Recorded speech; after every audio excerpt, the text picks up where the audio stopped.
When I worked for the company I did, it was an Irish-based company, and one of their headquarters for the US was in Texas. So I was there. And so when I was in charge, I started when I was 24, right? And I was Woo. literally just grew the corporate ladder very quickly. So I was working at Nordstrom, got recruited to work for this company. And so very really client obsessed companies teach you to really care about the client. And so when I was there, I was in charge of all of Latin America. So when new franchises would open, we Mhm. were in charge of getting the equipment built and delivered, right? And so then I took over the US market over in the Florida market.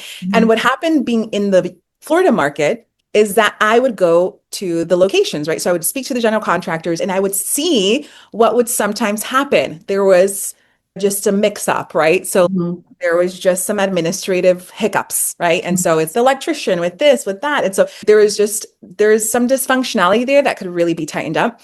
And I quickly learned I really love the blue collar industry. I just love it. I love construction stuff. It's like the It's so dynamic. rewarding to take some nothing and turn it into something. You could Absolutely. drive by it and go, I was there when that was dirt. Totally.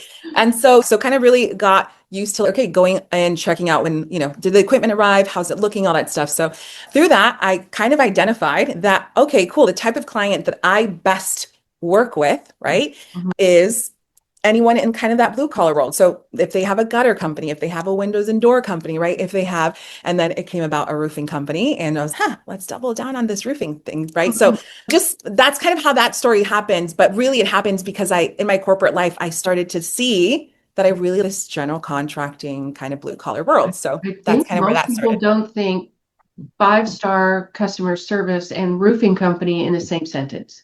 Right. I mean, you came from global levels of care and concern for very big companies.